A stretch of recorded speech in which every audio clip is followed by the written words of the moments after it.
تقریباً 100 دنوں سے بھارت کے کسان دہلی کے سرحدوں پر احتجاج کرتے ہوئے نظر آ رہے ہیں، اور آپ لوگ پل پل کی خبریں سن رہے ہوں گے کہ کیا کیا نئی تبدیلیاں واقع ہو رہی ہیں۔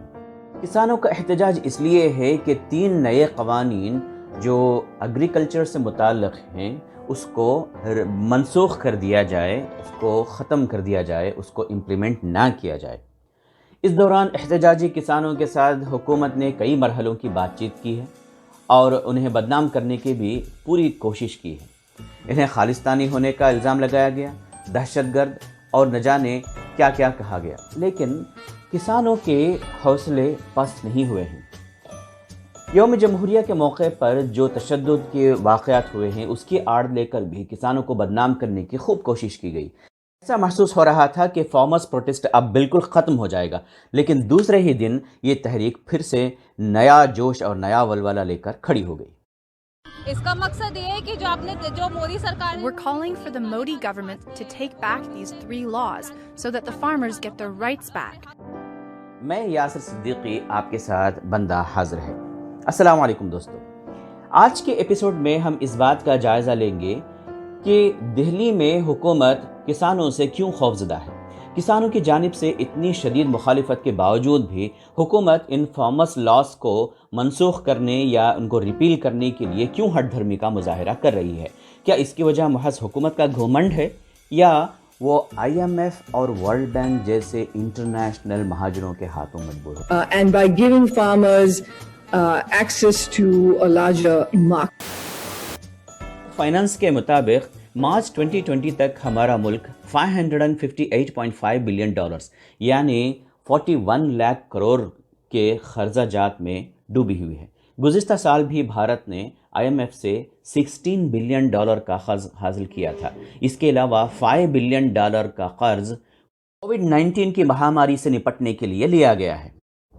آپ تو جانتے ہی ہیں کہ انٹرنیشنل مانیٹری فنڈ جب کسی ملک کو قرض دیتا ہے تو اس ملک میں اصلاحات کے نام پر ایسی پالیسیوں کو امپلیمنٹ کرواتے ہیں جو انٹرنیشنل کیپٹلسٹ لوگوں کے لیے پروفیٹیبل ہو، لیکن ایسا محسوس ہوتا ہے کہ ملک کے کسان یہ اصلاحات کے نام پر بنائے جانے والے فارمرز لاز کی اصلیت سے واقف ہو گئے ہیں۔ یہ دراصل انہی عالمی و ملکی سرمایہ داروں کو منافع پہنچانے کے لیے بنائے گئے ہیں، اور ان کے عمل نفاذ کے بعد وہ ان سرمایہ داروں کے ہاتھوں کٹ پتلی بن کر رہ جائیں گے اور اپنی زمین اور کھیتوں سے محروم ہو جائیں گے۔ یہ بھی ایک وجہ ہو سکتی ہے کہ کسان اسی لیے حکومت کو یہ مطالبہ بار بار کر رہے ہیں کہ فارمرز لاز کو امپلیمنٹ نہیں بلکہ منسوخ ہی کر دیا جائے۔ آپ نے یہ بھی نوٹ کیا ہوگا کہ بھارت میں ایگریکلچرل شعبے سے جو سرمایہ داروں کی دلچسپی ہے اس کی وجہ یہ ہے کہ ملک میں کووڈ کی وجہ سے دوسرے تمام سیکٹرز خستہ حالی کا شکار ہو گئے، لیکن ایگرو ڈویژن بہت اچھا پرفارمنس دیتا رہا۔ ملک کے اسی ایک شعبے میں معاشی ترقی درج کی گئی اور اس نے گزشتہ سال کے مقابلے میں ریکارڈ توڑ پیداوار کی ہے۔ اکنامسٹ کا کہنا ہے کہ ایک لمبے عرصے کے بعد ملک میں ایگریکلچرل ڈپارٹمنٹ میں اس قدر معاشی اہمیت حاصل ہوئی ہے۔ چنانچہ یہی وہ صورتحال ہے جس کا بھرپور فائدہ انٹرنیشنل ایجنسیز اٹھانا چاہتے ہیں، لیکن بھارت کے کسان یہ سمجھ گئے ہیں کہ ان قوانین کے ذریعے ملک کے اس سب سے نفع بخش معاشی سیکٹر کو چند بڑے ہاتھوں میں دے دینے کی کوشش کی جا رہی ہے۔ وہ سمجھ چکے ہیں کہ یہ لاز کے امپلیمنٹیشن کے بعد کانٹریکٹ فارمنگ جیسے میتھڈالوجی کی طرف آ جائیں گے اور کیپٹلسٹ ان زمینوں کے مالک ہو جائیں گے اور کسان اپنی ہی زمینوں پر مزدور بن کر رہ جائیں گے۔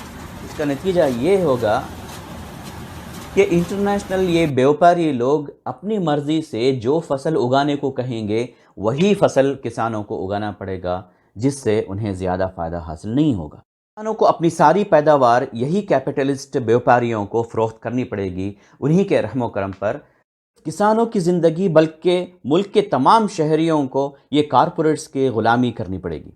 لیکن حکومت کی مجبوری کیا ہے؟ کیا یہ اپنے عالمی آقاؤں کے سامنے مجبور ہو گئی ہے اور ان ریفارمز کو، کسانوں کے قوانین کو نافذ کسی نہ کسی طرح کر کے رہنے کا اس نے اپنا فیصلہ کر لیا ہے؟ انڈینز کو جان لینا چاہیے کہ یہ مسئلہ صرف کسانوں کا نہیں ہے، ملک کے سارے سٹیزنز کا مسئلہ ہے۔ کسانوں کی طرح ان کے مقدر کو بھی بیرونی آقاؤں کے دامن سے باندھا جا رہا ہے۔ اس لیے ملک کے تمام لوگ اس بات کی کوشش کرنی چاہیے کہ یہ مومنٹ کسی طرح نہ تھمے اور یہ کسانوں کا پروٹیسٹ کامیابی سے ہمکنار ہو جائے۔ آپ کا کیا خیال ہے دوستو؟ کمنٹ باکس میں لکھیں، لائک کریں اور شیئر کریں۔ مجھے یاسر صدیقی کو اب اجازت دیجیے اگلے ایپیسوڈ تک کے لیے۔ اپنا خیال رکھیے۔ اللہ حافظ۔